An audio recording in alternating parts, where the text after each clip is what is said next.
special broadcast. This is an MSNBC Living History event, June 6, 1944, as it happened. Here again, Lester Holt. Welcome again, everyone. We're back with our continuing coverage of Operation Overlord. Here are the latest pictures from the beaches of Normandy in northern France, where Allied troops stormed ashore this morning. If you're just joining us, here's what we know. Under the supreme command of General Dwight Eisenhower, the amphibious landing was comprised of troops from the United States, England, and Canada.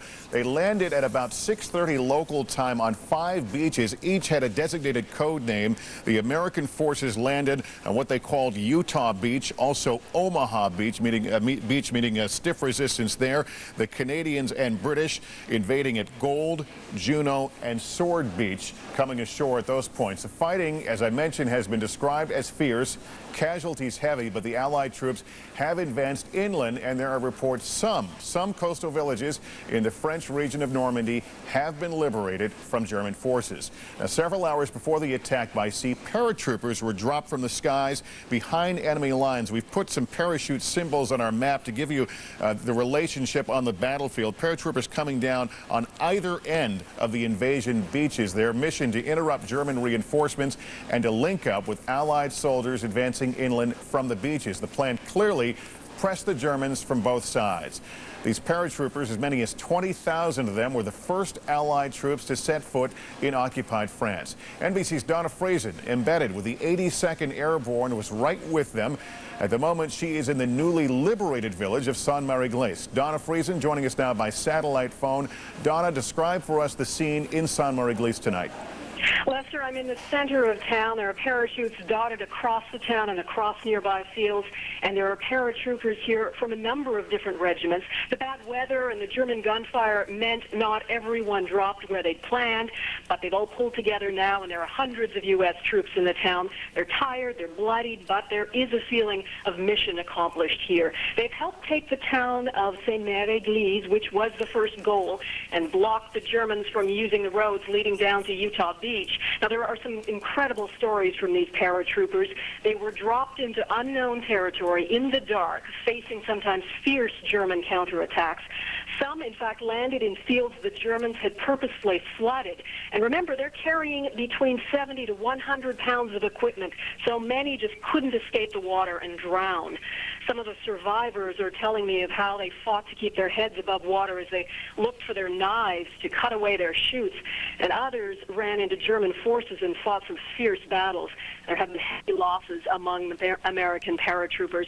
And as I look around the town, I can see several dead American paratroopers still in their chutes, hanging from trees, from rooftops and telephone lines. One man even got caught in the church steeple. And Donna, what's been the reaction of the people in Saint-Marie-Glace? Well, they woke up to find themselves free again, and now that some of the fighting has subsided, they started to trickle out of their homes. They're welcoming the Americans, but many seem overwhelmed by what's taken place here in the last few hours. Not surprising, given that there was gunfire throughout the night. The town is filled with debris. There are fires burning, and of course the bodies of dead Germans and Americans strewn throughout the streets. And Donna, 20,000, the number we're hearing again of the paratroopers, American and British, who left England, sweeping down behind enemy lines. Give us a sense what it was like on your plane. Well, Lester, I flew in with the 82nd Airborne's 505th Parachute Regiment, the All-Americans. And they got a morale boost 2 days ago when Allied Commander Eisenhower visited the troops at their English bases. But then the mission, of course, was delayed a day due to bad weather, and that added to the anxiety. Everyone knew what was at stake in this operation, and because they were going to be dropped behind enemy lines, the troops knew that if the assault by sea failed, there would be no rescue for them. And once in the sky, there was an armada of planes, hundreds flying wing to wing with lights off, and near the drop zone, they were only about 800 feet off the ground. The pilots had to hold steady in the face of walls of smoke from German anti-aircraft fire, which lit up the night sky. Planes all around were going up and down, crossing in front of each other. I'm hearing reports from some of the soldiers that as their planes started to descend, they were struck by German gunfire. And the sky, of course, was filled with smoke. One soldier said it looked like they were about to jump and dance on tracer fire. There were parachutes as far as the eye could see. And once they'd hit the ground and cut free their chutes, the trick was to try and find each other in the dark. Now, the men had clickers. It's a child's toy that makes the sound of a cricket when you squeeze it. And the idea is you click it once, and if another paratrooper hears you, he clicks back twice. No response meant it was the enemy. And that's how a lot of the men ended up hooking up with each other. And did you encounter any Germans along the way? Yes, Lester, we did. In fact, I'm hearing reports that there were no soldiers who landed in this area who didn't encounter some kind of German resistance, and many U.S. soldiers were lost here tonight. Any idea where you're headed next? Well, right now, the men I'm with are being told their orders were to seize and secure the town, and now they've done that. They're waiting for further orders. All right, Donna, we'll let you get back to it. Donna Friesen reporting via satellite phone for us. And Donna mentioned in her report the airborne using these children's toys, clickers. Well, we've obtained one.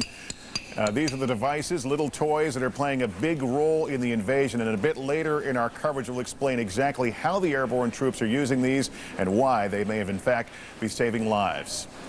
The long-awaited second front has been opened, and on a mammoth scale, an Allied invasion by sea and by air on the northern coast of France. NBC White House correspondent Norah O'Donnell has been with President Roosevelt today at the White House.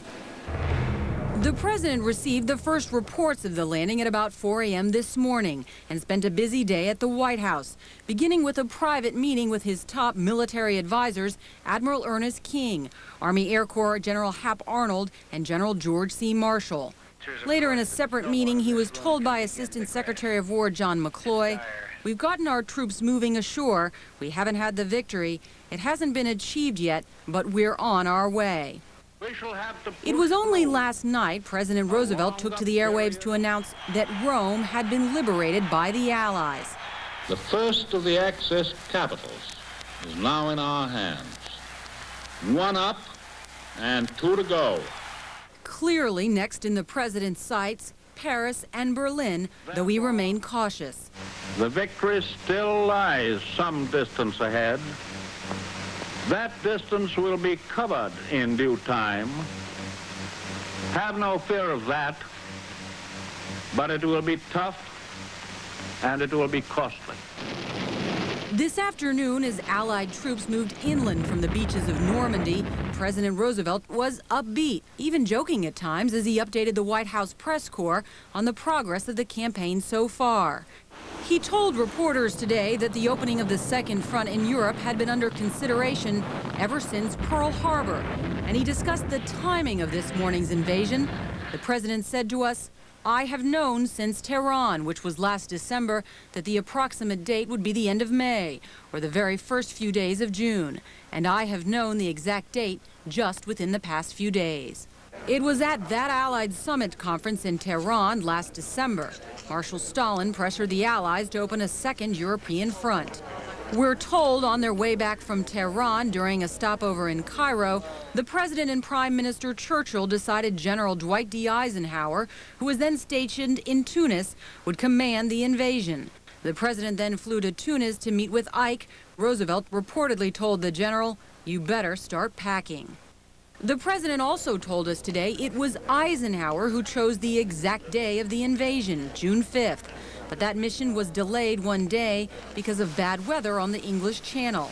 While giving reporters few other details, President Roosevelt stressed caution, telling us, "Overconfidence must be avoided. The war isn't over by any means. You just don't land on a beach and walk through to Berlin. And the quicker this country understands it, the better." And now the president is scheduled to address the nation this evening at 10 p.m. from the diplomatic reception room. Sources say he will lead the country in a prayer for our troops. MSNBC plans to carry the speech live. Lester? And Nora, we've all been stunned by the secrecy surrounding the mission. It's been extraordinary. You've been traveling with the president this week. Did he offer any hint that something major was about to happen? Well, as you know, Lester, throughout the war effort, the president has always on the surface displayed a self-assured, calm demeanor, which probably contributed to the element of surprise. Sticking to his normal schedule, President Roosevelt had returned from Charlottesville, Virginia yesterday, where he spent time with family and then met with a group of about 40 congressmen. There was certainly nothing unusual that would have tipped anyone off to this elaborate plan. Lester? All right, NBC's Nora O'Donnell at the White House for us. Nora, thank you very much.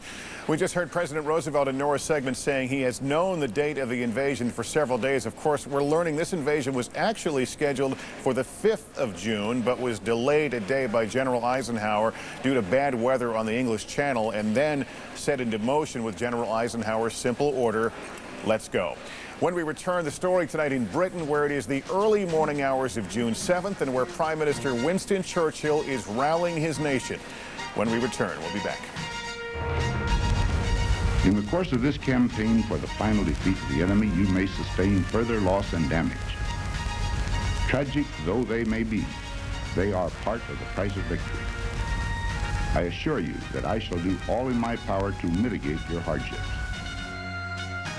You've heard a report from NBC in Washington. You're watching an MSNBC Living History event, June 6th, 1944, as it happened. So I'm wondering, what's a thermocare heat wrap? Then I put it on my aching back and I realized, oh, it's like a heating pad without a cord. And my pain just melts